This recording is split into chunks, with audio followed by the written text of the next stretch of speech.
Thank you for joining another episode of Wednesday Wellness with Leora. Today we have a very special format. We are going to answer 10 questions with an answer that we are hoping will be under 1 minute.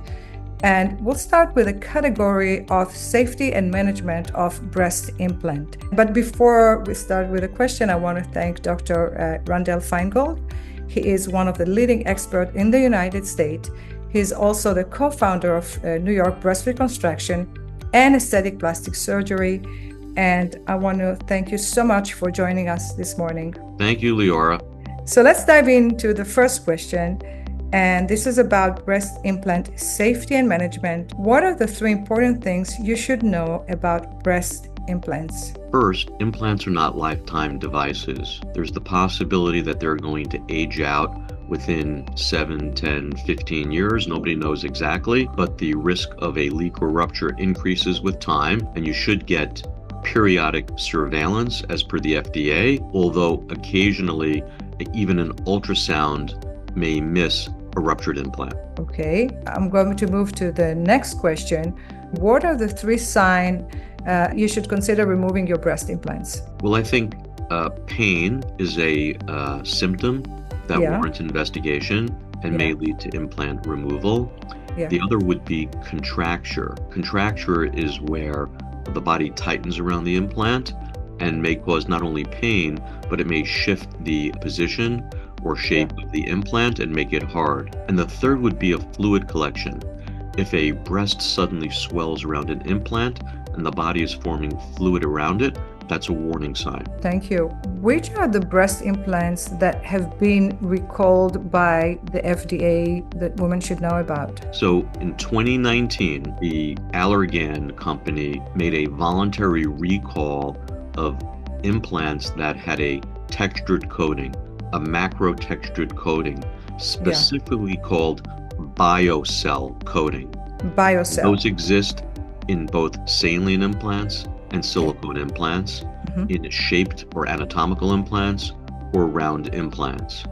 It's true that there are other companies that have manufactured textured implants with a different type of texture, but the ones that were voluntarily recalled in 2019 were the Allergan Biocell textured implants.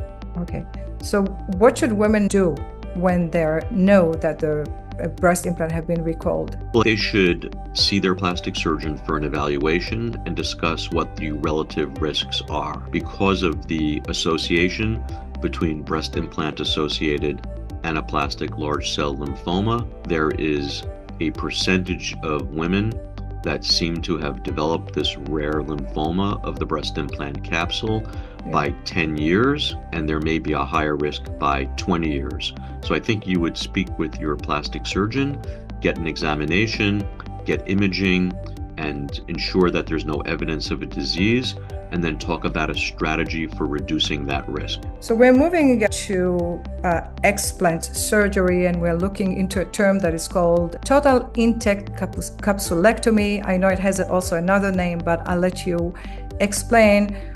What is that procedure? So I think most people in the public have heard about capsule removal with the term en bloc capsulectomy. Correct. The plastic surgical societies have come up with terminology that they feel is more indicative of the technique that's used in the operating room. So a total intact capsulectomy means that the scar capsule around the implant is removed completely in one piece, as opposed to removing the capsule in multiple pieces, as opposed to a partial capsule removal where capsule is left behind. So that's bring me to the next question. Why you have been advocating for total intake capsulectomy for so many years? Well, in the case of the textured implant, I think the best way to reduce the burden, the volume of textured material that inflames the body, is to remove the entire capsule.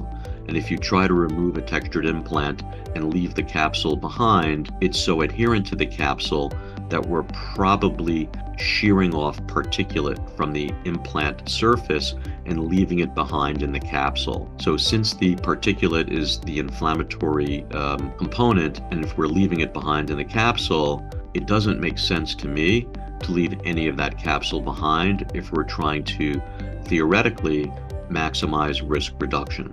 So I advocate for total capsule removal in women with textured implants. There are other circumstances where total implant removal makes sense, such as ruptured implants, such as calcified hardened capsules, and for patients who are symptomatic from their implants and genuinely wish to have the capsule removed. I also know from past conversation that we had that surprisingly, when you removed breast implants, you found that their implants were ruptured.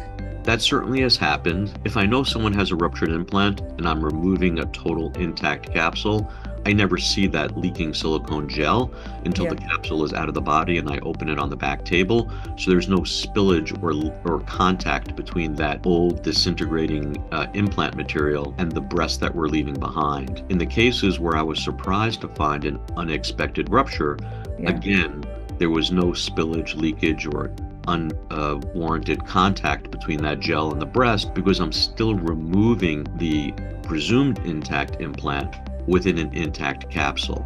Yeah, that just shows us how important, crucial it is, especially when you're faced with things like that. How often do you find mold or biofilm? And maybe we should also define what is biofilm in the capsules or around the capsules. So I think biofilm is the presence of any organisms on the surface of an implant, and the implant is foreign material. It doesn't have blood supply. It can't sterilize itself. This has presumably been dragged in from the day of the original implantation, from the patient's skin or contact with the gloves or instruments used, to handle implants. If that biofilm is present, there's an opportunity for those organisms to set up colonies within the capsule itself. So even if you remove an implant and its associated biofilm, you may be leaving colonies of bacteria or fungus behind in the capsule.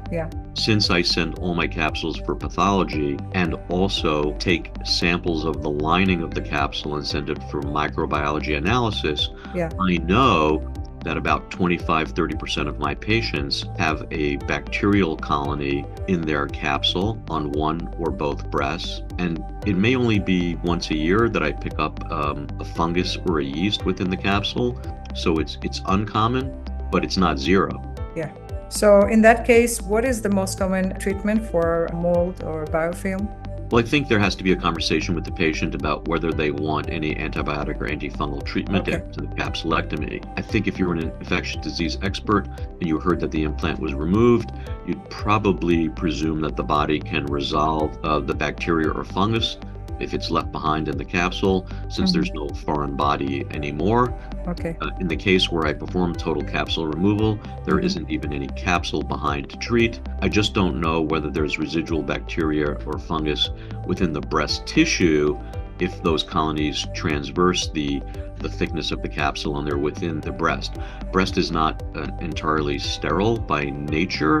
The nipple is a valve that allows milk to come out and bacteria to come in, but that doesn't mean that the normal flora of the breast would include the types of organisms we find around breast implant capsules. So if patients have systemic symptoms prior to surgery, they may want to discuss with their plastic surgeon whether they might treat for several weeks after explant surgery based upon the antibiotic or antifungal sensitivities of the organisms that grow from their capsules. I think it's important to follow up and also to understand that just the act of removing breast implant sometimes is not enough in order to heal your body, and you need to follow up and make sure that you're dealing with the condition if they still are going on. And I find that many patients are receptive to taking a low-dose oral therapy for a few weeks after surgery.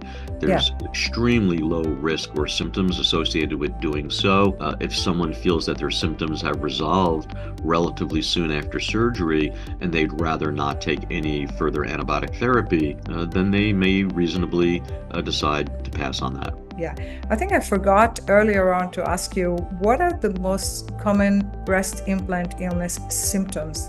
while this is not uniform from patient to patient, Yeah. and systemic symptoms for breast implants is really a diagnosis of exclusion, meaning we want to make sure there's no background autoimmune, rheumatologic, infectious disease, or endocrine disorder that we don't recognize in the patients. We do find that many patients have had thorough negative workups for these entities and yet have chronic fatigue, visual disturbances, migraines, skin rashes, hair loss, joint pain. These are the type of symptoms that are very common, although there are many less common symptoms that people report. And not surprisingly, many of these symptoms improve or go away after explant surgery. Yes. And I find that, as I mentioned earlier, that having a good nutrition, good diet, sometimes getting supplements with IV therapy, exercising, breathing properly, all these modalities, holistic modalities, are always very helpful in restoring the health and helping healing and recovery after explant surgery.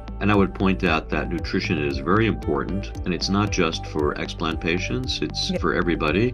And there's a growing body of literature about the nutritional depletion of people who go for breast surgery, particularly if they have a breast cancer or need a mastectomy, and the benefits of having preoperative and postoperative nutrition. So I think more of us are looking at nutrition therapy for many of our patients to help them with their symptoms and with their recovery from surgery. Absolutely. So I want to ask you the last questions. What are still the best ways to restore breast naturally without breast implants? If I remove a breast implant and a woman has breast volume that pleases her and a relatively youthful breast without overly stretched skin or a descended nipple, there may not be reason to do anything more to the breast. But there are many women through genetics, through age, through pregnancy, that have stretched out breast skin, a lower location of the nipple, whose breasts look better with a breast lift, which can be done at the time of explant surgery. There are women who have very small breasts, feel uncomfortable with the size, that's why they chose to put an implant in. They may not be satisfied with their breast volume when the implant's removed.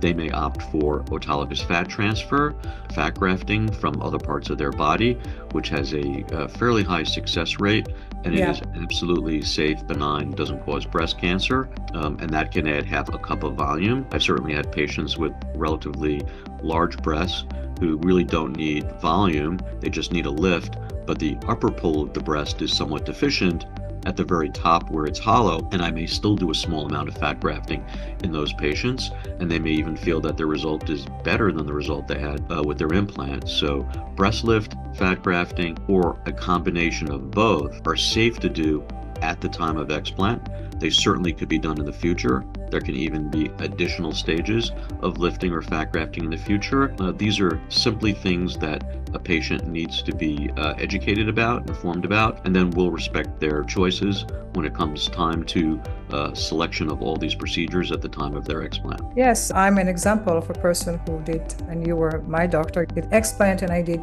2 rounds of fat grafting just to come to a place where I felt really comfortable and happy with my results. I'm just sharing it with women who are concerned about fat grafting by sharing just my experience and my story, and just telling them that there is nothing to worry about and that the results were lasting, because there are always fears and misinformation about them. You look great, and I am very happy for Thank you.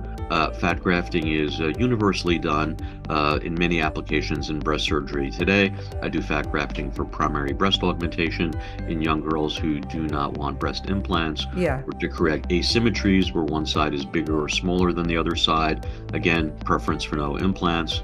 That's my preference as well as their preference. There are many women who have lost volume after pregnancies that seek a breast lift, and in older times we would uniformly recommend a small implant to restore missing volume.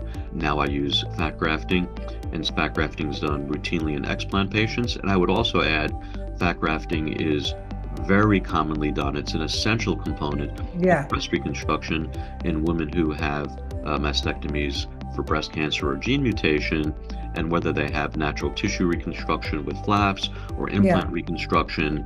The world's experience using fat grafting in that subset of patients who have an illness, who have had a history of breast cancer, is overwhelmingly excellent results. It's an important component. It doesn't cause cancer, so we know it's safe in all populations of women. Before you run, because you have to go, I know, I have just one more question about stem cells. You recently incorporated stem cell therapy into your practice, can increase the absorption of fat grafting so that women lose less of the fat cell.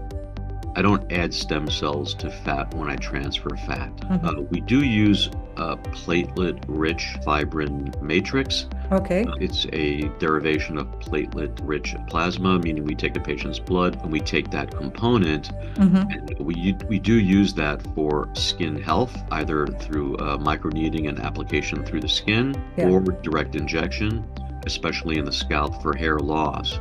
So I know there's a lot of talk about stem cell therapy to reduce resorption or increase the take of fat grafts, but we have to be careful about additives to fat grafts so that it doesn't actually qualify as a drug therapy that hasn't been FDA approved. So I'm not quite at the point of using stem cells, however one gets them, as an additive to fat graft. Not yet. Okay, all right. I think we covered most of the common questions, and I want to thank you again for taking the time and joining us today. And I'm going to link below all your bio and also email address, phone number. So for our listeners and viewers, if you want to get in touch with Dr. Feingold, you'll find the information below. Thank you again. Thank you very much, Leora. Always happy to answer more questions for people. They can certainly contact me directly. Thank you. Thank you. I really appreciate it. Have a good day. Bye.